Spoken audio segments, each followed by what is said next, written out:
thérapies qui sont en relation avec le lymphœdème. Donc, nous souhaitons la bienvenue à notre professeur, M. Kounima, qui va traiter de ce sujet. Et suite à la première présentation, nous allons aborder une session de questions. Donc, sans trop tarder, je vais laisser la parole à M. Kounima. Merci.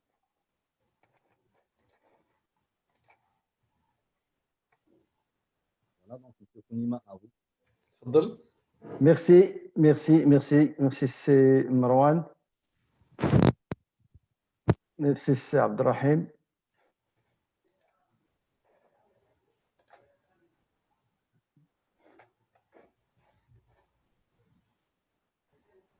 عاود خرج سيكوني معك دخلتي الزوم اختار لو بارطاج عاود خرج ويخرج من هذاك الفيشي انا غادي Voilà.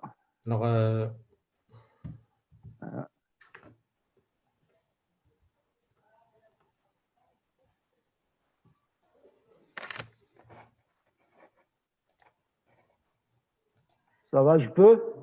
Oui, تفضل. Salam alaikum. Bonsoir tout le monde. Bonsoir chers collègues. Bonsoir, c'est Marwan, c'est Abdelrahim. Je remercie l'Union et toute l'équipe pour l'organisation de ce live. Alors,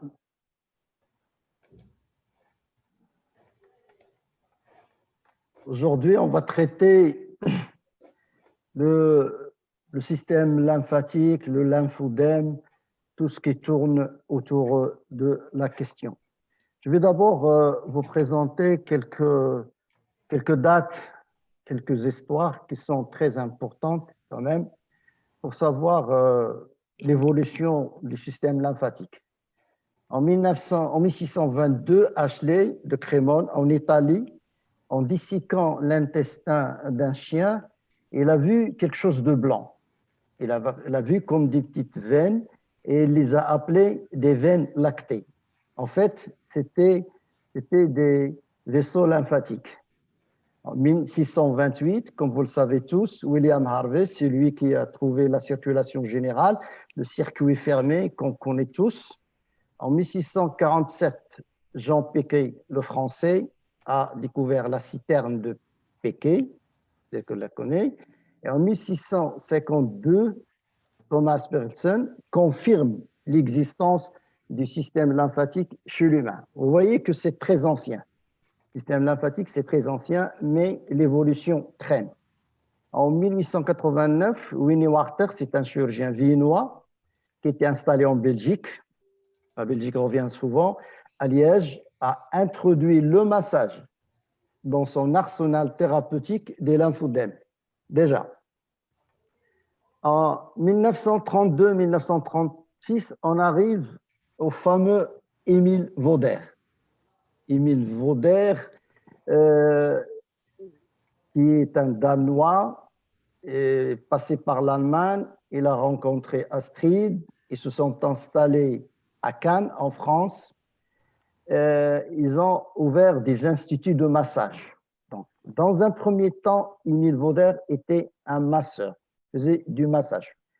Puis, ils sont partis en Belgique, sont revenus en Belgique et notamment à l'IULB.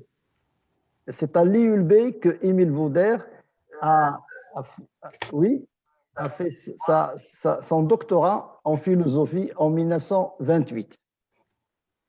Et puis, il est revenu en France et en 1933, il a démarré la biologie avec sa femme. Et c'est là qu'il a commencé à voir un petit peu les planches anatomiques de Sapé et il a commencé un petit peu à comprendre. Parce qu'au début, il massait, il faisait des massages.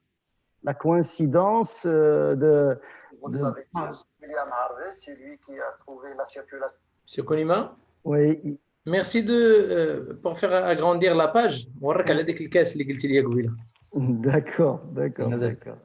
D'accord, shukran.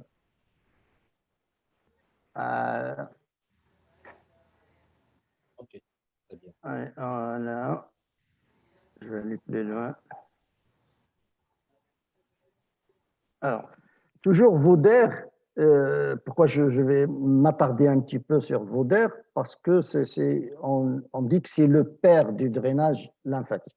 C'est le père du drainage lymphatique, mais en réalité, oui, c'est une coïncidence. C'est comme Steve Tyler pour l'ostéopathie, philosophie, comme pour la chiropraxie, 19e siècle. C'est des gens qui ont coïncidé, pas coïncidence, ils ont découvert, mais les choses ont évolué. Et sur plusieurs années, on va voir les dates. Et Émile Vaudère, après avoir fait la biologie à VV Planche, il a commencé un petit peu à étudier le système lymphatique. Pendant 20 ans, personne ne l'a cru. Ce n'est que beaucoup plus tard que les médecins ont commencé à croire à sa technique, mais il n'y a rien de publié, il n'y a rien d'étudié. Pas d'études, il n'y a rien de spécial dans sa technique. En 1970, Émile Vaudère est parti en Belgique. Et là, il a donné une formation. Dans cette formation, il y avait Albert Leduc comme participant. Albert Leduc, le Belge, a participé à cette formation en 1970. Et là, en 1972, Sabine Godard, qui était une chirurgienne pédiatrique, lui a donné la direction de son laboratoire de recherche. Là, les choses vont devenir de plus en plus scientifiques. Vaudère n'a pas fait de recherche. Et là, quand il a fait ses recherches sur les pièces anatomiques, sur l'animal, il a créé une technique dont je vais en parler tout à l'heure. Et depuis 1978, Albert Leduc a commencé à enseigner sa technique. Alors que dernièrement, c'est son fils Olivier Leduc qui a repris le flambeau. Leduc, j'ai eu quand même pas mal de choses avec lui parce que c'est lui qui m'a enseigné le drainage lymphatique. J'étais dans son laboratoire. Entre autres, il est très fort dans la méthode Kabat. C'est lui qui nous a enseigné le Kabat. Et comme c'est un chercheur, donc vous savez comment les scientifiques expliquent bien les choses. Autre chose, et il était aussi responsable des professeurs agrégatifs. C'est lui qui nous a enseigné la méthodologie spéciale pour les kinés. C'était tous les agrégés, chacun dans sa spécialité, avait un prof de méthodologie spéciale. Et on se retrouve pour la méthodologie générale, les ateliers, ce qui reste. Voilà. Troisième personne importante dans le drainage manuel, je vais vous dire pourquoi je dis manuel et je ne dis pas drainage lymphatique manuel, je vais l'expliquer tout à l'heure. Michael Foldy, c'est un Hongrois et qui est parti en Allemagne. Et là, il a commencé en 1979, il a créé une clinique de traitement intensif du lymphodème. Et c'est grâce à Foldy qu'on a la technique ou la combinée, c'est-à-dire drainage manuel plus bandage. C'est lui qui a créé la technique de décongestion complexe. C'est Foldy. Bien que le bandage des œdèmes date de l'Antiquité. Alors, en 1986, les Foldy, lui et sa femme, encore des couples, Kabat couple, Bobat couple, Vaudère couple, les couples. C'est-à-dire que ces anciens chercheurs, ces anciens noms avaient des femmes derrière. Parfois, c'est surtout les femmes. En 1990, les Foldy développent la physiothérapie complexe des lymphodèmes. Actuellement, en Belgique, il y a monsieur, le docteur, parce que là, ils sont doctorat, à l'IULB, Jean-Paul Belgrado, qui fait des recherches toujours. Il a vraiment, si je peux dire, dépassé Leduc. Vu l'évolution des choses, la technologie, elle a créé, je vais en parler un peu, et maintenant ils utilisent la fluoroscopie. La fluoroscopie, c'est une technique qui permet de visualiser, proche de l'infrarouge, qui permet de visualiser le collecteur lymphatique, et le kiné il peut aller directement sur drainer le collecteur. Le drainage manuel, drainage lymphatique manuel. Pourquoi j'ai choisi ce titre? Parce que quand on parle de drainage lymphatique manuel, est-ce qu'on parle du symptomatique ou de l'asymptomatique? N'importe qui peut faire du drainage lymphatique manuel. Le drainage lymphatique manuel. Mais il y a œdème ou il n'y a pas œdème? Par contre, quand je dis drainage manuel du lymphodème, là, je suis dans le symptomatique. Vous voyez la différence? Et maintenant, on parle de drainage, donc la réalisation des drainages manuels sur un lymphodème diffère considérablement de celle réalisée sur le sujet sain. Sur un sujet sain, on réalise le drainage lymphatique manuel.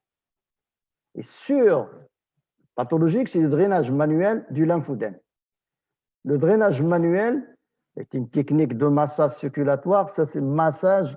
Le terme massage reste un peu français, parce que les Français protègent un peu. Masseur, kinésithérapeute, donc massage, drainage, c'est pour les kinés. Voilà. L'anatomie, je vais aller un peu rapidement sur le système lymphatique. Vous connaissez tous les vaisseaux lymphatiques. D'abord, il y a les initiaux, dans l'ordre, du petit vers le grand, les vaisseaux lymphatiques, les précollecteurs capillaires, les collecteurs lymphatiques et les valvules lymphatiques qui se trouvent dans les précollecteurs. Les vaisseaux lymphatiques initiaux ne sont pas valvulés. L'élément le plus important dans le système lymphatique, c'est le nœud lymphatique. Maintenant, on parle de nœud lymphatique. Le ganglion, c'est un peu une appellation ancienne. Vous savez qu'en anatomie, on a changé pas mal de noms. Le ganglion lymphatique possède, vous avez vu sa forme, il ressemble au rein, il filtre comme le rein, il filtre la lymphe comme le rein. Sauf que là, en ce qui concerne le ganglion, les vaisseaux qui pénètrent le ganglion ou qui ramènent la lymphe au ganglion pénètrent par le côté convexe, contrairement au rein. Les vaisseaux efférents qui reprennent la lymphe quittent le ganglion au niveau du hile. Donc, c'est un peu inversé. Donc, la fonction essentielle du ganglion est de préserver l'organisme de toute agression de substances étrangères. Donc, cette défense dépend d'une réaction immunitaire très complexe qu'on ne connaît pas encore très bien. Il fabrique les lymphocytes et les macrophages pour se défendre. En ce qui concerne le système lymphatique, il a un rôle de filtre. La lymphe passe obligatoirement par le ganglion avant de se jeter dans la circulation. Les ganglions, j'ai une petite remarque, pour leur disposition au niveau du corps humain, ils se trouvent en très grand nombre au niveau du cou et de la sphère orale. Et pourquoi? Pourquoi? Parce que nous avons des orifices. Nous avons le nez, la bouche et les oreilles. Ce sont des orifices, ce sont des portes d'entrée. Et là, nous avons beaucoup de ganglions pour nous préserver des attaques externes. Deuxième chose importante, c'est le lymphagion. Le lymphagion, ce sont des unités qui constituent le vaisseau lymphatique. La forme des l'homme. Là, j'ai donné cette image en coupe qui montre, la flèche montre la circulation, la lymphe qui arrive, les valvules qui s'ouvrent, le phalangion se distend, se remplit, se contracte et la lymphe avance ainsi tout doucement. On verra sa vitesse. Alors donc, l'invasion valvulée et se contracte pour chasser la lymphe au suivant. Et parfois, ces valvules n'ont pas une bonne étanchéité et c'est une des causes du lymphodème. Un élément aussi important, c'est le canal thoracique. Le canal thoracique, avec la citerne de Piquet en distal, ce canal thoracique, il mesure dans les 35 cm, un millimètre de diamètre, il est quand même un peu gros, et c'est lui qui draine la lymphe qui vient des membres inférieurs, de l'abdomen, du thorax et du côté gauche. Côté gauche. Parce que nous avons le conduit lymphatique droit qui draine la moitié droite de la face et le membre supérieur droit avec la moitié du thorax droit. Parce que nous avons une veine sous-clavière gauche, une veine sous-clavière droite. Le canal thoracique se jette dans la veine sous-clavière gauche. Pour bien vous schématiser comment fait la lymphe donc qui vient par en bas, disons la lymphe des membres inférieurs, il arrive au niveau du pli du laine, il passe au niveau du ganglion, il est filtré. Après filtration, il se jette dans le canal thoracique. Le canal thoracique va se jeter dans la veine sous-clavière gauche. Là, ça revient vers la veine cave et le cœur. Donc, vous voyez le circuit, la lymphe, vaisseau lymphatique veineux. Le système lymphatique se jette dans le système veineux, au niveau du gros tronc, au niveau du cœur. Et là, on va voir, quand nous avons une insuffisance cardiaque droite, avec des dilatations du gros tronc veineux, la lymphe, vu la pression qui se trouve à ce niveau-là, à cause de l'insuffisance cardiaque, la lymphe a difficile à pénétrer, à revenir dans la circulation. Schéma lymphatique général, un petit schéma. Donc, vous avez les amygdales qui nous protègent aussi, la veine sous-clavière droite, la veine sous-clavière gauche, donc les ganglions lymphatiques qui se trouvent au niveau des aisselles, donc le cou, les aisselles. Les intestins sont très, très riches. Nous avons ce qu'on appelle les plaques de Peyer dans l'intestin grêle et l'appendice. Voilà les vaisseaux lymphatiques du membre inférieur, la moelle osseuse. Je passe ça. Alors, maintenant, on va faire un peu de physiologie du système lymphatique. Là, je vais m'arrêter un petit peu pour expliquer ce qui se passe. Le réseau artériel, le réseau veineux, le réseau lymphatique. C'est comme ça qu'il faut réfléchir. Nous avons trois réseaux. Nous avons un réseau artériel, un réseau veineux et un réseau lymphatique. Que fait le réseau artériel? Le réseau artériel apporte l'eau, les éléments nutritifs, les sels minéraux et les vitamines. Apporte l'eau. Voilà. Le réseau veineux, qu'est-ce qu'il fait? Évacue l'eau, les déchets, après métabolisme des cellules, et les molécules à petit poids. J'ai oublié de mettre en rouge les molécules à petit poids parce que c'est là où ça joue. Si le réseau veineux pouvait évacuer les molécules à haut poids moléculaire, on n'aurait pas besoin de collecteurs lymphatiques. Peut-être le système lymphatique pour nous défendre, mais pas pour jouer le rôle de drainage. Et c'est là la différence. Par exemple, le réseau artériel apporte 20 litres. Éléments nutritifs, les sels minéraux et les vitamines. Apporte l'eau. J'ai encore. Le réseau veineux, qu'est-ce qu'il fait? Évacue l'eau. Monsieur Marwan, j'ai un retour. J'ai un retour de synchronisation. D'accord. Bon, le réseau artériel apporte par exemple 20 litres d'eau par jour. Le réseau veineux évacue 18 litres. Et les 2 litres restants sont évacués par le réseau lymphatique. Et pourquoi le réseau lymphatique intervient là, justement pour évacuer les molécules à haut poids. Et ce sont en général, ce sont les protéines. Ce sont les protéines. Les protéines, le réseau veineux ne peut pas les évacuer. et le réseau lymphatique arrive à le faire. Donc, j'espère que vous avez compris un petit peu ce qui se passe. Ça, c'est la base. C'est la base. Si on comprend ces trois, on peut comprendre après facilement la formation de la lymphe. Alors, les échanges entre artériel, veineux, est régi par des pressions. Nous avons deux pressions. La pression hydrostatique, qui est liée au courant sanguin, est de 30 mm de mercure au niveau artériel.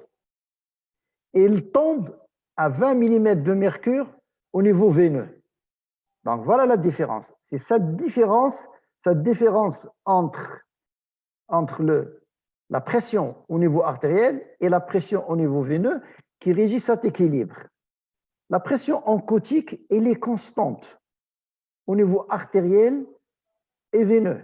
Elle est de 25 mm de mercure au niveau artériel et au niveau veineux. Et elle est liée aux protéines. Les voies lymphatiques. Alors, les capillaires lymphatiques sont solidaires au tissu conjonctif. Ça, c'est très important. C'est très important pour plus tard, pour la technique de drainage lymphatique. Il faut savoir que les capillaires lymphatiques sont solidaires au tissu conjonctif par des filaments. Ces filaments qui les rendent solidaires des mouvements tissulaires. Les mouvements tissulaires jouent un rôle de drainage. Quand vous marchez, vos muscles se contractent, tissu musculaire bouge, vous respirez. Là, les lymphatiques qui sont solidaires au tissu conjonctif bougent. Et bougent. Et comment? Parce que nous avons des zones au niveau du collecteur lymphatique, au niveau du vaisseau lymphatique, qui sont ce que j'appelle des fenêtres de pénétration. Parce que quand on tire la peau, quand on tire sur la peau, on tire en même temps sur ces filaments. Nous avons la peau et nous avons la couche profonde de la peau. C'est au niveau de la couche profonde de la peau qu'on trouve le réseau lymphatique le plus important, parce qu'ils sont supra-aponevrotiques, contrairement aux veines. Le réseau profond lymphatique est moins important que le réseau superficiel. Le réseau superficiel est plus important. Et là, au niveau de la couche profonde de la peau, on trouve des collecteurs. Ces lymphatiques sont reliés à la peau par ces filaments. Et quand on tire sur la peau, on ouvre ces zones. Et quand on ouvre ces zones, il y a une résorption. La lymphe pénètre dans les capillaires lymphatiques. Vous voyez, ces deux choses sont importantes pour la technique. Je suis en train de lier la théorie à la pratique. Donc, l'importance des filaments et pourquoi on tire sur la peau, on sait maintenant pourquoi. La progression de la lymphe des capillaires est facilitée par les pressions exercées par les contractions musculaires. Les tissus, un tissu qui bouge, tire sur ou comprime le lymphatique et ça progresse, ça fait progresser la lymphe. Donc, c'est ça, les mobilisations des divers plans tissulaires entre eux au cours des mouvements favorisent la progression du courant lymphatique. C'est pour ça que les sportifs sont en forme et ils profitent de cette évacuation des déchets. Quand on court, quand on fait du sport, on augmente le drainage lymphatique. On augmente le drainage lymphatique et par conséquent, on évacue, on purifie. Le sport purificateur du corps humain. Donc, la lymphe, son trajet, la lymphe circule des capillaires vers les précollecteurs et des précollecteurs vers les collecteurs. Et là, le diamètre augmente. Les précollecteurs sont plus gros que les capillaires, les collecteurs sont plus gros. Les collecteurs, ce sont les collecteurs qui arrivent au niveau des ganglions. Et de là, la lymphe sort des ganglions purifiés et va se jeter dans le canal thoracique, la veine sous-clavière gauche et le cœur, ceci pour ce qui est à gauche. bien sûr, pour le côté droit, il y a le conduit lymphatique droit. La lymphe a une vitesse. La lymphe circule à un rythme lent, 4 mm par seconde. Circule, contrairement au retour veineux. Le retour veineux, le cœur joue le rôle de pompe. Donc, le retour veineux est favorisé par la pompe cardiaque, par la respiration diaphragme, par la contraction musculaire. Donc, toutes ces pompes favorisent le retour et la vitesse du retour lymphatique. Par contre, la lymphe, il n'y a pas de pompe. Le système lymphatique ne possède pas de pompe.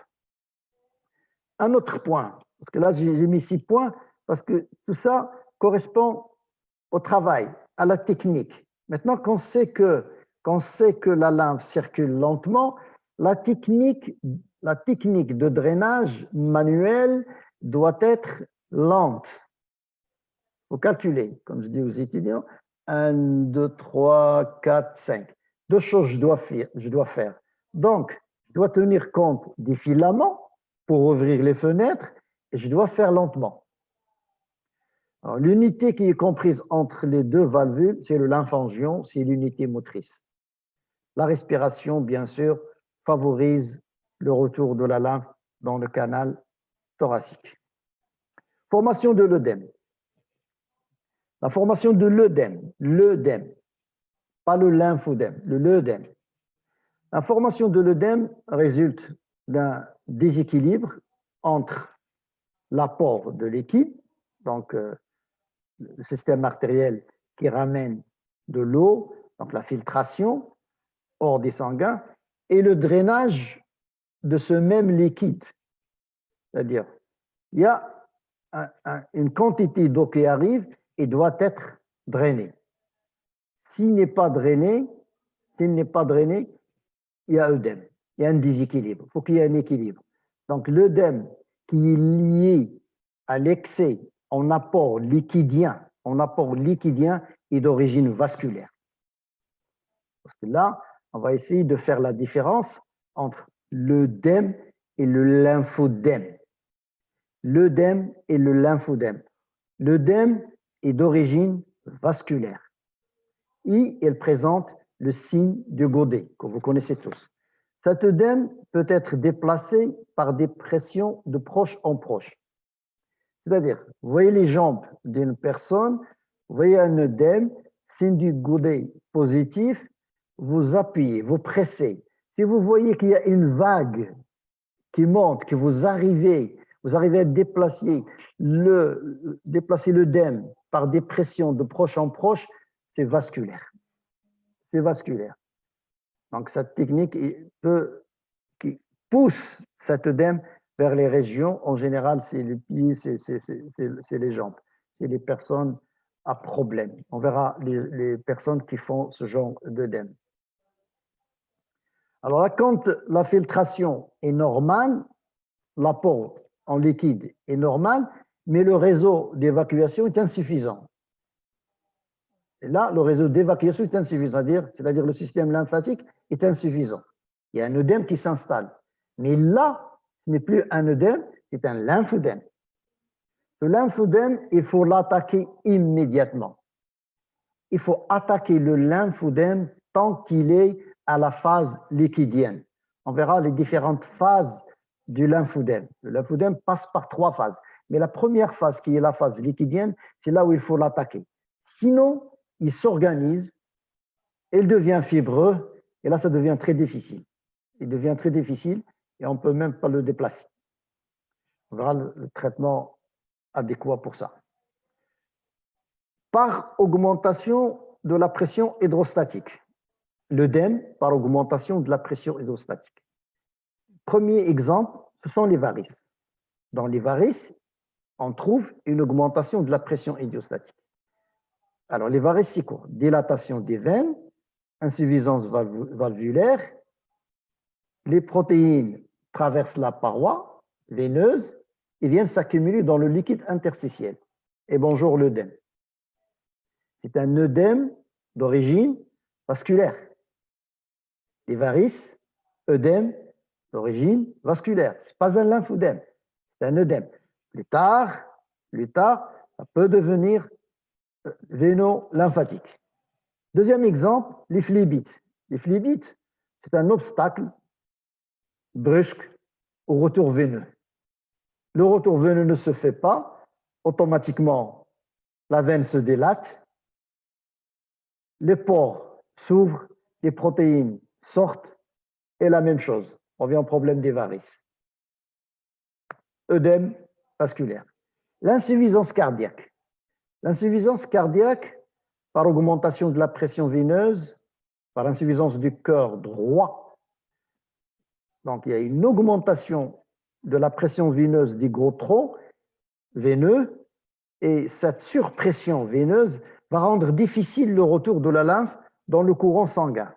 Et quand la lymphe ne revient pas dans le courant sanguin, on a un œdème. Donc, voilà les trois exemples. Maintenant, des exemples de diminution de la pression oncotique. L'exemple le plus flagrant, c'est l'œdème de carence. Insuffisance en protéines. Vous avez déjà vu les enfants avec de gros ventres. C'est l'œdème de carence par manque de protéines. Quand il y a un manque de protéines circulantes, manque de protéines, l'équilibre ne se fait plus. C'est-à-dire que la pression oncotique diminue et la filtration augmente. Et c'est la filtration qui domine et il y a une augmentation de l'apport en eau. Puis, deuxième exemple, l'altération de la paroi vasculaire qui conduit aussi à l'augmentation de la perméabilité et sortie des grosses molécules. Et c'est l'œdème. Œdème par défaut de drainage. Maintenant, on vient de voir l'œdème par problème d'apport liquidien ou par problème oncotique. Nous avons vu les varices, insuffisance cardiaque, phlébite. Maintenant, œdème par défaut de drainage, c'est un lymphodème. Œdème par drainage, défaut de drainage, c'est un lymphodème. D'abord, la génise, défaut dans le développement. C'est génétique. La personne n'a pas de système lymphatique. Automatiquement, elle a un lymphodème. L'hypoplasie. L'hypoplasie, c'est une diminution de l'activité. Système lymphatique, un système lymphatique qui est fatigué, qui ne travaille pas comme il faut, donne le lymphodème. L'insuffisance valvulaire des vaisseaux lymphatiques. Donc, donne un réseau lymphatique insuffisant. Et puis, là, c'est très important. Obstruction lymphatique. L'obstruction lymphatique peut provenir par un problème infectieux, néoplasique, une tumeur qui bloque le retour lymphatique, post-opératoire, post-chirurgie, post-radique. Post-radique, j'insiste un petit peu là, parce que prenons le cas de personnes qui se font opérer, une dame qui se fait opérer, qui subit une hystérectomie avec ablation des ovaires, et plus une radiothérapie. La radiothérapie est très mauvaise pour les ganglions. Il attaque les ganglions. Les ganglions ne font plus n'accomplissent plus leur rôle et un blocage. Il y a un blocage lymphatique et c'est l'œdème du membre inférieur. C'est une barrière à l'évacuation de la lymphe. Donc, faites attention dans les cas pour les personnes qui font de la radiothérapie. La lymphangite, très importante la lymphangite pour les personnes qui font du drainage lymphatique, la connaissent très bien. Il s'installe suite à une piqûre, soit suite à une infection. Là, la personne qui a un lymphodème doit faire très attention pour ne pas avoir cette infection qui est quand même sévère s'il est traité un peu en retard. Il faut traiter rapidement la lymphangite. Le traitement est connu, donc c'est une amoxicilline plus acide clavulanique, une forte dose au début. Sinon, si la personne traîne, il peut aller jusqu'à. Donc, les signes, vous pouvez les voir rapidement quand la personne vient chez vous pour sa séance de drainage. Roger, il va vous dire j'ai des démangeaisons et la chaleur. Quand vous palpez, quand vous mettez votre main sur le membre, il est chaud. Le membre est chaud. Il y a une chaleur et le signe, c'est les frissons. La personne a des frissons et une augmentation de la température. Et ça enfle. Là, il doit retourner chez elle et commencer le traitement des antibiotiques rapidement. Et on suspend le drainage. Les différentes phases de l'œdème ou du lymphodème. Le lymphodème passe par une phase hydrique, c'est la première, dès qu'on le découvre, dès le départ, et il est malléable. Il est malléable, on peut le manier. Hein? On peut le manipuler facilement, et là, c'est une phase importante, c'est là où il faut l'attaquer. Sinon, plus tard, il passe à la phase fibreuse. La phase fibreuse, phase protéique. Les protéines, qu'est-ce qu'ils font? Ils augmentent la viscosité, la lymphe circule très, très lentement et l'œdème, il est moins malléable. Troisième phase, c'est la phase qui apparaît très tard, c'est la phase d'engraissement. Il y a des tissus adipeux qui se constituent et l'œdème devient mou et ne prend pas le godet. Voilà les trois phases. Très important de connaître ces trois phases. Pourquoi? Parce que le lymphodème ou les techniques du drainage manuel sont spécifiques à chaque phase. Technique de drainage manuel, maintenant on va voir les différentes techniques. Pour Émile Vauder, il y a une chose qui est sacrée, c'est les ganglions au niveau du cou et le ventre. Ça, pour tout. Un œdème au niveau de la cheville, il faut aller pomper le cou et le ventre, soi-disant la citerne de Péquet, pour faire un appel, mais c'est plus un obstacle qu'un appel. Ça, c'est dépasser d'aller faire du drainage ou d'aller pomper un peu au niveau du ventre, ça ne sert à rien. Donc, Émile Vauder, donc technique de mouvement circulaire, il insiste surtout sur les ganglions. Je ne vais pas trop m'attarder sur la technique de Vauder. Le duc.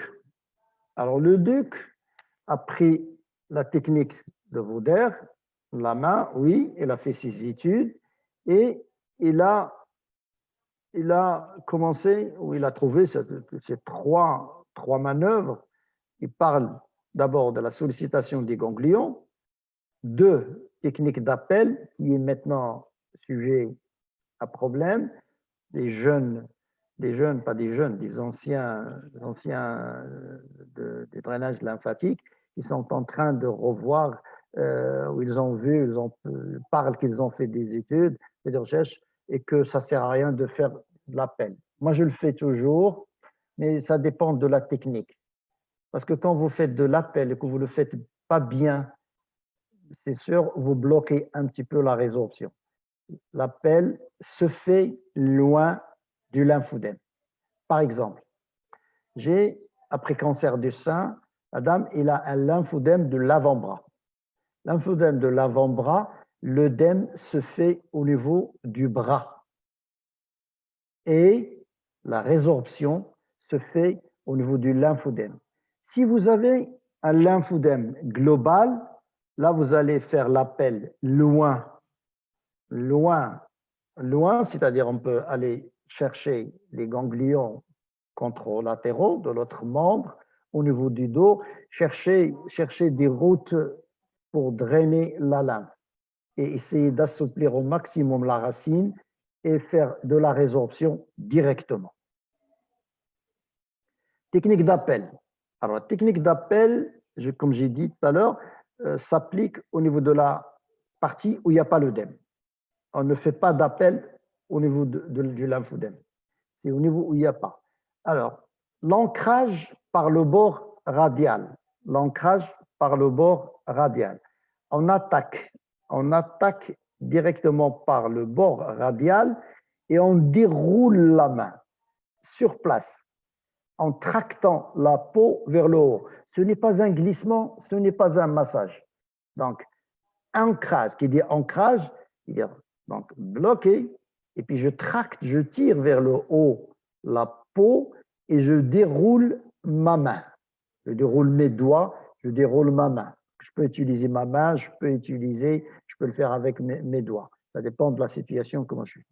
Donc, déroulement des doigts jusqu'à l'annulaire. Donc, les coudes partent de l'abduction vers l'adduction. De l'abduction vers l'adduction. J'attaque avec le bord radial, je tracte et je déroule. N'oubliez pas ce que je dis tout à l'heure, que la lymphe circule lentement. Quand j'attaque, je déroule très lentement. Pendant 5-6 secondes, jusqu'à l'annulaire, je bloque, je reviens sur place et je refais 5 à 6, 7, 8 fois sur place. Donc là, caresse appuyée, pas d'effleurage, parce que l'effleurage augmente la filtration. Si vous faites de l'effleurage, vous augmentez la filtration, vous augmentez la porosité. Alors, se fait sur la région saine, ça je l'ai expliqué. Technique de résorption. La technique de résorption, c'est tout le contraire. Donc, j'attaque avec le bord cubital, le 5e doigt, et je déroule ma main vers le bord radial. Là, je vais partir de l'adduction vers l'abduction. De l'adduction vers l'abduction. Et pour la technique de résorption, là, la pression est supérieure à la pression de l'appel. Et en fonction de l'œdème. Si j'ai un œdème liquide, là, la pression va être douce. S'il est fibreux, je vais augmenter la pression. S'il est graisseux, je vais encore augmenter la pression. Donc, il n'y a pas de pression spécifique pour le lymphodème. Standard. Il n'y a pas de standard. Liquide, en douceur. Fibreux, j'augmente la pression. Graisseux, je fonce. D'accord? Alors, la traction sur les filaments d'ancrage, donc on ouvre les fenêtres et la résorption se fait. J'attaque par le bord cubital, je déroule et mon coude. C'est un mouvement lent, très lent, et du bord cubital vers le bord radial. Les contre-indications du lymphodème. Contre-indication absolue. Insuffisance cardiaque. D'où interrogatoire. Vous arrivez, vous trouvez un malade ou on vous appelle, faites du drainage à ce monsieur. Avant de commencer le drainage, demandez le dossier. Est-ce qu'il a une insuffisance cardiaque ou insuffisance rénale décompensée? Quand c'est décompensé, quand c'est compensé médicament par des médicaments, il n'y a pas de problème. Mais quand c'est pas compensé, là, c'est contre-indiqué. Quand il y a une infection, une insuffisance veineuse profonde, aiguë. Pour les contre-indications relatives, l'hyperthyroïdie et l'extravasation quand il y a une sortie d'eau importante. Il y a d'autres contre-indications, l'insuffisance pulmonaire, l'insuffisance hépatique, tout ça, ça rentre.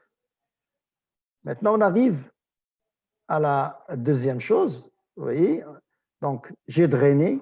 Maintenant que j'ai terminé mon drainage, je passe à la contention-compression. Moi, j'appelle contention-compression parce que là, c'est discuté. Depuis 2006, les Français essayent d'utiliser compression pour les deux. Pourquoi? Parce que les Anglais n'emploient que le terme compression. Compression, il y a les deux.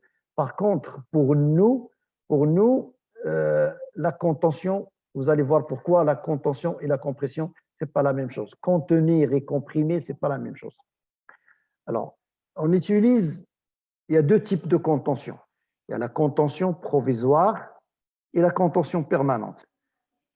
Au départ, on commence par la contention provisoire et dans ce cas-là, on utilise des bandes. Des bandes, donc il y a la mousse, et après la mousse, on cherche à former un cylindre au niveau des membres, et là, il y a un traitement d'attaque. On parle de multicouches. Il y a 30 ans, on parle de multicouches, c'est-à-dire beaucoup de bandes.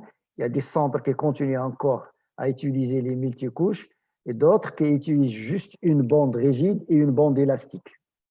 Bande rigide et bande élastique, ça donne des résultats aussi, surtout après. Mais la dose d'attaque, c'est par le multicouche. Là, le patient garde les bandes, il passe la nuit, il revient, on retire et on refait. Et on prend les mesures, bien sûr. En France, il y a des centres où les patients sont hospitalisés par 3-4 semaines. En général, une semaine à 2 suffisent pour réduire l'œdème. L'œdème ne guérit pas. On sait très bien maintenant que le lymphodème est une maladie chronique. On ne guérit pas du lymphodème, mais on le réduit au maximum, surtout quand il est pris dans sa phase liquidienne. Maintenant, on passe à la contention permanente. La contention permanente, c'est par des orthèses, des orthopédistes qui font, on prend des mesures, et puis on met en place des manchons. Manchons pour le membre supérieur, et il y a des bas spéciales pour le membre inférieur. Mais il faut continuer à voir au moins une fois par mois, une fois tous les 2 mois, voir le patient parce que le traitement d'entretien s'impose. Le lymphodème est une maladie chronique. Quand vous avez un patient qui a un lymphodème, c'est pour la vie. J'ai des patients de 25 ans et plus. Pour réussir une contention, il faut d'abord choisir la pression en fonction de l'aspect clinique, comme je disais tout à l'heure, donc en fonction de l'œdème. L'œdème en phase liquide ou en phase, si c'est fibreux, si graisseux. Donc, je choisis ma pression. Il faut respecter un gradient d'esto-proximal. Vous comprenez très bien que si vous serrez en milieu de chemin, vous allez créer un garrot. Donc, on commence à serrer au niveau de la main, par exemple, et puis on détend tout doucement. Bien que la loi physique, je vais la montrer tout de suite, qui montre qu'il y a un équilibre, il y a une relation entre la pression et le rayon. Donc, comme je disais tout à l'heure, il faut refaire chaque jour et en cas de trouble trophique, il faut s'abstenir. Voilà, la loi de Laplace. Pour le bandage, on utilise la loi de Laplace. Le membre est considéré comme un cylindre. C'est un cylindre. Donc, P égale K, F, R. K, c'est le nombre de spires ou le nombre de tours. F, c'est la force d'étirement. Et R, c'est le rayon de courbure. Donc, vous voyez, au sommet du lymphodème, le rayon est plus petit. Et plus on monte le membre, plus le rayon augmente. Automatiquement, la pression diminue. Donc, vous voyez là, il y a un équilibre qui se fait. Et c'est pour ça que, actuellement, le bandage se fait sous forme de cylindre pour justement avoir appliqué cette règle exacte. Quand vous mettez une bande et vous mettez une deuxième dessus, la pression s'additionne. C'est-à-dire, au lieu d'exercer une pression forte avec une seule bande, il est préférable d'utiliser une bande avec une certaine pression et avec la même pression, une autre bande. Et là, vous ajoutez. Comme par exemple, je le conseille aux personnes qui ont une insuffisance veineuse un peu sévère et qui doivent utiliser classe 3.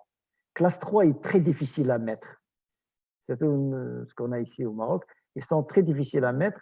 On dit toujours de choisir une classe 2 et mettez dessus une classe 1. Parfois 2. Pour classe 4, c'est un peu trop fort. Déjà, classe 3, c'est pas facile, mais classe 2 plus classe 1 s'additionne et ça nous donne classe 3. les effets d'une contention. Une contention, qu'est-ce qu'il fait sur le système lymphatique? Il réduit l'œdème. Ah, parce que la contention n'agit pas que sur le lymphodème, on va voir, il agit sur les trois. Au niveau veineux, il diminue le calibre des veines, donc accélération du retour veineux. Au niveau tissulaire, quand vous comprimez les tissus, vous augmentez la pression tissulaire, ce qui améliore les échanges tissulaires, bonne oxygénation tissulaire. La contention s'oppose passivement. Le terme passivement est très important. La contention s'oppose passivement au gonflement de segments du membre contenu. C'est pour ça que c'est pour ça que je parle de contention, parce que la contention au repos a une pression presque nulle. Mais quand la personne bouge avec une contention, la contraction musculaire rend cette contention active. Et le fait de la contraction, relâchement musculaire, contraction, relâchement, ça draine, réduit le lymphodème. Et suite à cela, à Bruxelles, au CHU Saint-Pierre, qu'est-ce qu'ils font? Ils font un bandage, ils bandent les personnes et tapis roulant pour ceux du membre inférieur, de l'exercice. Donc, ils ne séparent pas. Bandage, exercice. Et pourquoi exercice? Contraction musculaire, ça réduit. Il termine sa séance sur le tapis roulant, on ouvre le bandage et on mesure et on reprend. C'est comme ça qu'il active rapidement. Et pour la contention, on utilise des bandes peu ou pas élastiques. C'est des bandes en coton rigide, directement. Donc, la pression élevée lors de la contraction musculaire ou lors de la gym adaptée renforce le drainage. Maintenant, la compression. La compression est élastique, automatiquement. Contention, court, pas d'élasticité. La compression est élastique. J'ouvre une parenthèse. La compression élastique, c'est elle qui est utilisée dans l'insuffisance veineuse. Dans l'œdème veineux, l'insuffisance veineuse, la compression élastique. On utilise la compression élastique. Dans le lymphodème, pour contenir ce qu'on a gagné, on utilise une contention. La compression élastique exerce une pression active. Tout à l'heure, j'ai dit, la contention s'oppose passivement au gonflement, activement lors du mouvement, mais la compression élastique exerce une pression active permanente sur la peau. Il utilise des bandes au manchon élastiques. Là, vous avez la classification française, car la classification allemande est un peu plus hard.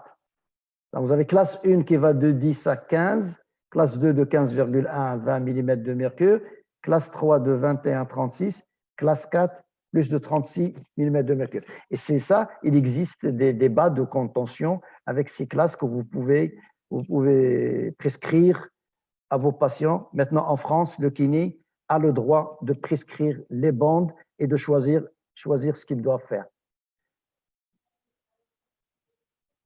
La contention provisoire par bandage, donc le choix se fait selon le type d'œdème. Les contentions élastiques et élastico-rigides pour les œdèmes mous. La contention rigide est réservée pour les œdèmes indurés à filtration profonde. Vous voyez comment?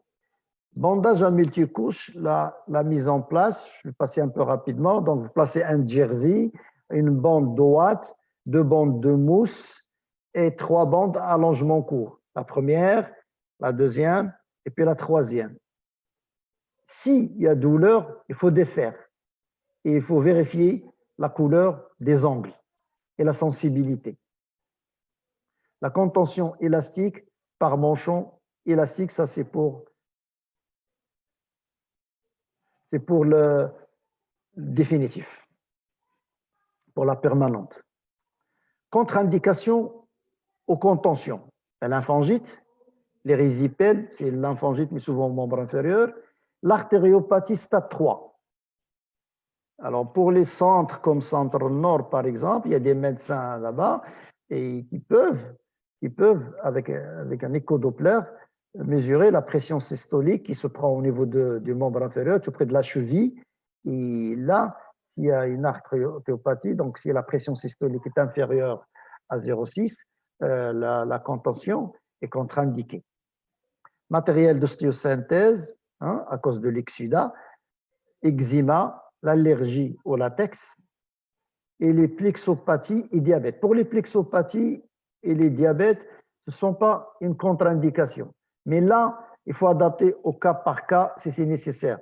Parce que dans le diabète bien avancé, par exemple pour le membre inférieur, pour le pied, comme le pied chez le diabétique est très mal vascularisé, d'ailleurs le risque de l'amputation des gangrènes, c'est le problème neurovasculaire, mais ils ne sont pas très bien irrigués, les pieds du diabétique. Après le bandage, comme j'ai dit tout à l'heure, il faut prescrire une gym spéciale, par exemple pour l'œdème du membre supérieur, gym pour la racine, on fait travailler les rotateurs, les adducteurs de l'épaule pour ouvrir un peu le creux axillaire. J'ai oublié une chose tout à l'heure concernant le cancer du sein. Le kinésithérapeute peut intervenir rapidement en post-opératoire, faisant de la kiné de l'épaule, de libérer, récupérer les amplitudes de l'épaule gentiment, tout doucement pour ouvrir, parce que cette personne peut probablement faire de la radiothérapie ou pour prendre des mesures, ne serait-ce que pour prendre ces mesures. Ces femmes souffrent pour ouvrir leurs épaules. Donc, il faut assouplir la cicatrice et ouvrir les épaules. Pas le drainage lymphatique, ça c'est juste en post-opératoire, juste pour que cette femme puisse ouvrir sans douleur son épaule pour prendre les mesures et pour les repères, parce que le radiologue prend des repères et pour la radiothérapie. Ça, c'est pour la gym du membre supérieur, gym simple, doucement, en autre séance, flexion, extension, les doigts, pronosupination. En fait, on fait un travail musculaire. Donc, le poignet, les poignets, les doigts, on fait travailler les muscles de l'avant-bras, les muscles du bras, les exercices, et ces exercices sous contention. Les exercices sont réalisés lentement, au rythme de 30 par minute, sans résistance. Maintenant, un autre versant du drainage manuel lymphatique, la pressothérapie pneumatique, qui est pas mal, il y a pas mal de controverses. Il y en a qui sont pour, il y en a qui sont contre, mais sa présence est documentée dans le document de la Société internationale de lymphologie. Il le préconise. Je ne sais pas si il y a un conflit d'intérêt ou pas, on verra. Mais quand même, pour moi, depuis le temps, la pressothérapie pneumatique, je la réserve pour les insuffisances veineuses. Les insuffisances veineuses, ou pour les lymphodèmes un peu rigides. Donc, outre-Atlantique, la pressothérapie pneumatique est utilisée comme traitement d'entretien. En Europe, il y a des unités actuellement qui l'utilisent pendant la phase d'attaque.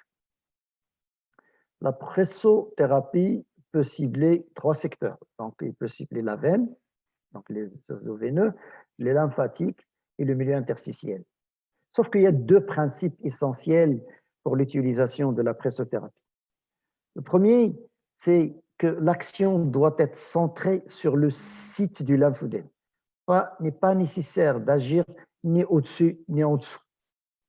Sauf que quand on voit à la racine qu'il y a un blocage de la lymphe au niveau de la racine et que, bien sûr, là, il ne peut pas dépasser, on peut utiliser du drainage manuel concomitant. Donc, la limitation à 30 mm, c'est dépassé. On peut aller plus loin, mais toujours adapté en fonction de ce qu'on a comme œdème. Un deuxième principe, plus c'est consistant, c'est-à-dire le lymphodème, plus il est consistant, plus la vague doit être lente, plus la force est importante, plus il faut réduire la surface de compression.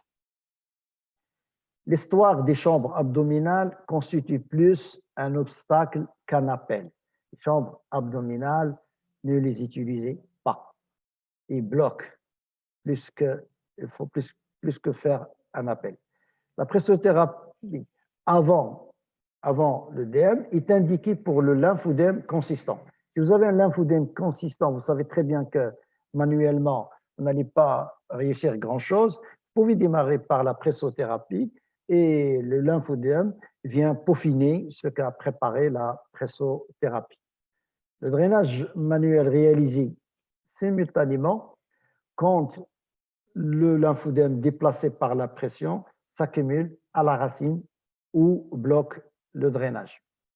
Contre-indication de la pressothérapie, on retrouve la même chose. Donc la thrombose veineuse profonde, l'érysipèle lymphangite, l'allergie déclenchée par la pression, l'insuffisance cardiaque, insuffisance pulmonaire, l'insuffisance hépatique, l'insuffisance rénale, l'hypertrophie graisseuse, prévention primaire d'un lymphodème. Maintenant, les choses évoluent. Vous avez eu l'histoire. On a commencé par Vauder qui a commencé par les ganglions, puis les techniques de Leduc, puis Foley qui est venu avec la décongestion complexe, et puis maintenant la chirurgie. Depuis 30 ans, plusieurs techniques chirurgicales ont tenté des chirurgies anarchiques, mais sans réel suivi ni publication. Parfois les résultats étaient pires qu'avant la chirurgie.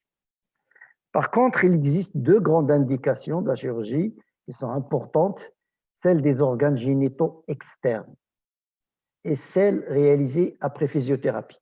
La chirurgie des organes génitaux externes, chez l'homme, les organes génitaux, quand ils gonflent, ça donne des difficultés à la marche, à la miction, un impact sur la vie sociale. Chez la femme, il y a un fort écoulement, les lymphangites à répétition. Mais un traitement, la chirurgie, là, il est indiqué et donne de très bons résultats. La chirurgie du lymphodème post-physio, c'est-à-dire, je traite, mais parfois il y a un excès de peau. L'exérèse de cette peau est nécessaire, mais rapidement, il faut comprimer. Toujours la chirurgie du lymphodème. D'autres techniques. Il y a une technique qui est le transfert ganglionnaire. On prend un ganglion avec son pédicule vasculaire, vivant, sur un membre sain, et on le transfère sur la racine du membre lymphodémateur. Ça n'a pas donné de résultat. Pas objectif, et parfois même ça peut provoquer le lymphodème du membre donneur. Par contre, la technique des greffes des lambeaux lymphatiques, notamment nous sommes en rapport avec Corinne Becker de l'hôpital Pompidou qui voulait venir au Maroc, mais je ne sais pas comment ça s'est arrangé. Elle voulait venir faire des opérations ici, mais on envoie des patientes chez elle. Actuellement, j'ai une patiente qui s'est fait opérer par Corinne. Alors, les lambeaux, il va par exemple au niveau du pli de l'aine et il prend juste un lambeau. Un lambeau, c'est 4, 5 jusqu'à 6 ganglions avec leur vaisseau nourricier. C'est de la microchirurgie et vient les placer à la racine du membre et immédiatement drainage et compression, drainage et bandage. Ça donne du bons résultats dans 70%. Il y a certains cas où ça ne marche pas. La lymphoaspiration. La lymphoaspiration, il faut vraiment un grand technicien qui sait très bien et qui ne peut pas abîmer les lymphatiques. Sinon, ça foire tout. Donc, il aspire la graisse, donc l'aspiration de la graisse. L'hypodème n'est pas un œdème, mais c'est surtout c'est un surplus de tissu adipeux sur la peau. Ça, on peut en parler parce que c'est en cours de recherche. On n'a pas encore trouvé les causes. Je vous donne les signes parce que vous pouvez voir des patientes avec ce syndrome. Parce que il évolue avec l'âge et à un certain temps, on peut voir une hypothyroïdie. Et c'est pour ça que je dis un syndrome. Avant, dans la littérature, vous pouvez trouver une maladie. Ce n'est pas une maladie. Et là, le drainage ne donne rien. C'est la liposuction. Et même la liposuction, il faut un peu plus. certaines personnes sont allées faire même le bypass, pensant que en faisant cela, il allait réduire. Le problème, c'est qu'il y a une réduction de la graisse partout, sauf là où il y a le lipœdème. Le lipœdème s'installe généralement au niveau des membres inférieurs. Il commence par les hanches. Il commence par les hanches, il descend dans les cuisses, puis les jambes. Puis les jambes. Et il prend une forme, vraiment, ce n'est pas de l'obésité. Ça n'a rien à voir avec l'obésité. Dans l'obésité, la graisse est compactée. Dans l'hypodème, elle est décompactée. Et vous pouvez aller cliquer Jean-Paul Belgrado. Jean-Paul Belgrado, qui est responsable ou directeur de la clinique de recherche de lymphologie à l'hôpital Saint-Pierre, qui dépend de l'ULB. Il a eu son doctorat à l'ULB il n'y a pas longtemps, il y a quelques années. Les nouveautés en lymphodème, il y a une technique innovante, justement dans le service de Jean-Paul Belgrado, qui est basée sur la fluoroscopie en proche infrarouge, qui fournit une cartographie du réseau lymphatique. Quand vous faites cette fluoroscopie, vous voyez le réseau lymphatique superficiel et vous pouvez aller directement sur le collecteur et vous pouvez drainer votre lymphe technique que vous voulez. Et ça, c'est technique assez innovante. Puis, une start-up avec des ingénieurs en collaboration avec ce service ont créé comme genre de manchon, mais avec des scratchs. Et là, avec connecté, un smartphone, et le patient, il peut varier la pression au niveau de ce manchon. Il y a une autre technique, c'est de détection de l'œdème dans le cancer du sein, un bassin où on plonge la main, mais qui est connecté à un PC. Et là, quand on plonge, il y a une courbe qui vous dit, tiens, là, il y a un lymphodème qui est en train de s'installer très tôt. Vous pouvez le détecter très, très tôt. Et là, merci pour votre attention. J'espère qu'il y a encore à dire. Et je suis allé un peu, je crois, rapidement. Je ne sais pas, M. Marwan, si je suis dans les temps. Oui, M. Kounima, je vous remercie. On est parfaitement dans les temps. Je ne sais pas si vous arrivez à m'entendre. Le son, il passe bien? Vous arrivez à m'entendre? Très bien, très bien. Donc, je vous remercie pour votre présentation et moi. De votre partage avec votre expérience, votre grande expérience concernant les lymphodèmes. On vous remercie beaucoup pour cet exposé très intéressant. Donc, par rapport aux questions, une question qui revient beaucoup, qui est avec les étudiants ou les personnes qui ne sont pas expertes en drainage lymphatique, ils demandent souvent comment cliniquement ils peuvent voir la différence entre un œdème et un lymphodème. Un œdème lymphatique et un œdème veineux. C'est-à-dire s'ils vasculaire, exactement. Oui, c'est une question très importante. Ils doivent d'abord savoir cela, savoir le faire. Comme j'ai dit, l'œdème vasculaire, d'abord le dossier. Si vous êtes en face d'un patient qui a une insuffisance rénale ou insuffisance cardiaque sédentaire, personne âgée qui est assise au fauteuil, les jambes pendantes, souvent à son âge, il peut avoir un problème cardiaque. Donc, l'œdème qui s'installe là, parce que ça dépend aussi du délai, parce que ça commence par un œdème vasculaire et puis ça se décompense, ça devient aussi lymphatique. Donc il y a le signe du Godet, mais surtout quand vous arrivez à déplacer l'œdème. Si vous arrivez, vous appuyez et si vous voyez la vague qui monte, c'est vasculaire. Le lymphodème ne progresse pas comme ça. Il n'y a pas de vague. Par exemple, l'œdème du membre inférieur, vous prenez vos 2 pouces, vous appuyez à la racine des orteils, il y a une vague qui se forme. Et vous poussez, et plus ça monte, ça c'est vasculaire. Donc, mais il faut faire attention, demandez toujours s'il y a une insuffisance rénale ou insuffisance cardiaque, parce que là, le drainage en lui-même est contre-indiqué. parce que vous allez charger la personne. Vous demandez simplement à la personne, est-ce que vous prenez du Lasix? Si vous dites oui, il prend du Lasix, c'est qu'il est chargé. Il ne faut pas le recharger plus avec le drainage. Aldactazone, Lasix. S'il prend un diurétique, est-ce que vous prenez un diurétique? S'il prend un diurétique, c'est qu'il a un problème. Soit insuffisance rénale, soit insuffisance cardiaque, il y a un problème là. Et là, s'il a un œdème, il est vasculaire. Et il y a contre-indication. D'accord. Parfait. Merci beaucoup, M. Kounima. Une autre question, c'est quand on pratique une séance de drainage, est-ce que c'est utile de mettre le membre en déclive? Le membre en déclive?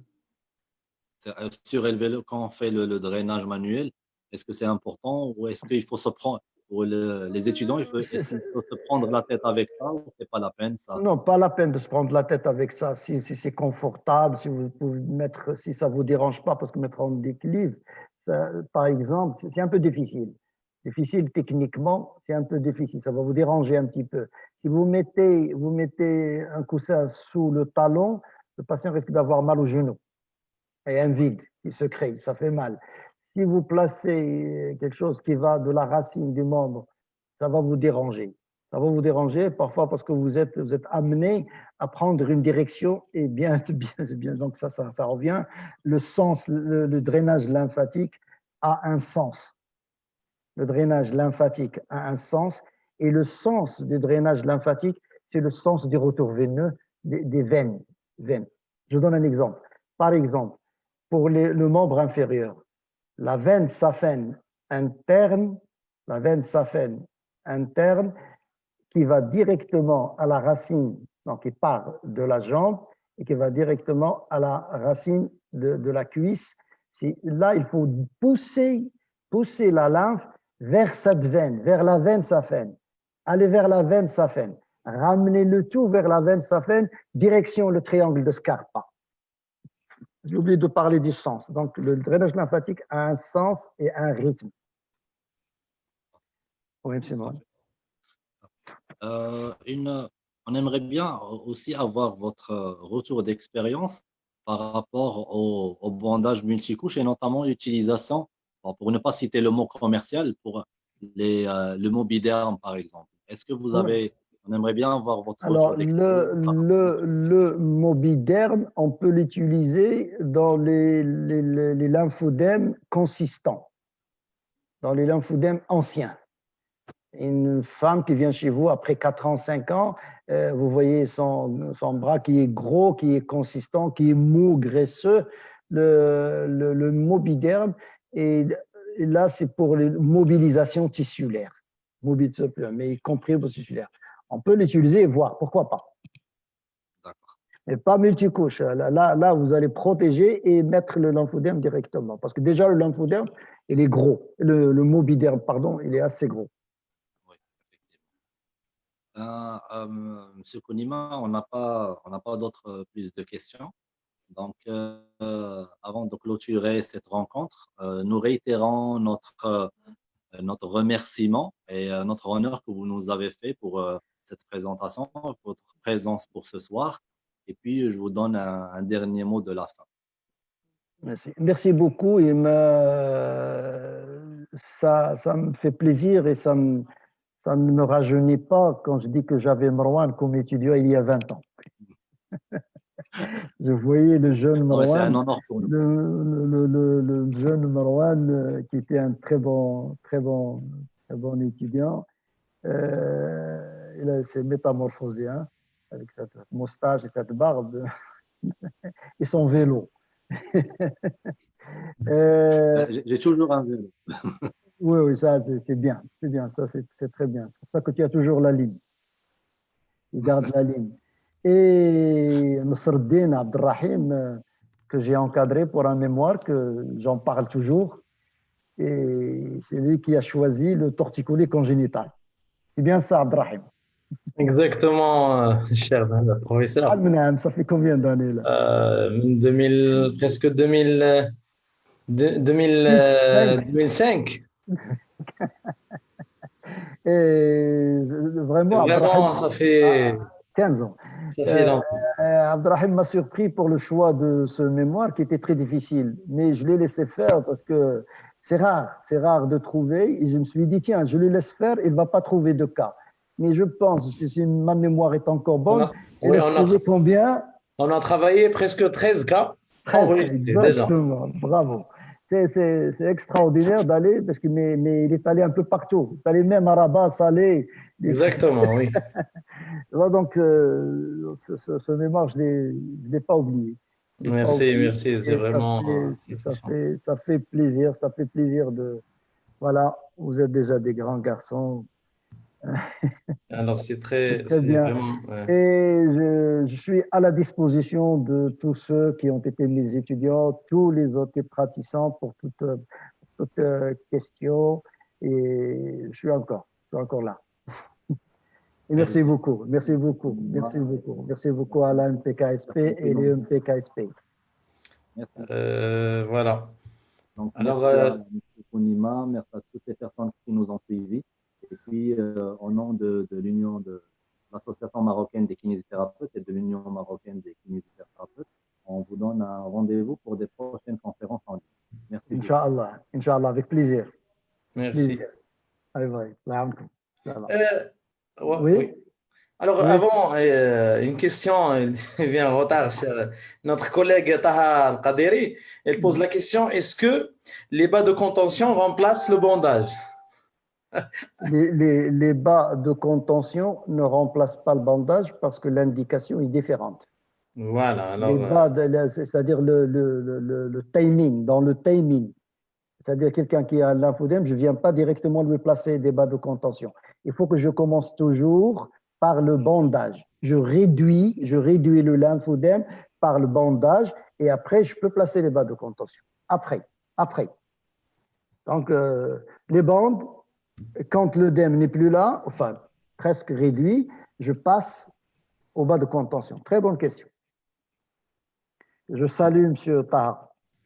Ouais, merci. Ouais. Merci beaucoup. Merci. Alors, merci beaucoup encore une fois, notre cher professeur Kounima et c'est moi qui vous remercie. Marwan. Et à la prochaine, Inch'Allah. On reste toujours en contact. Demain, on a notre webinaire. Oui. La semaine prochaine, Inch'Allah, Tani. تبارك الله عليكم جميعا. والسلام عليكم ورحمة الله تعالى وبركاته. السلام عليكم.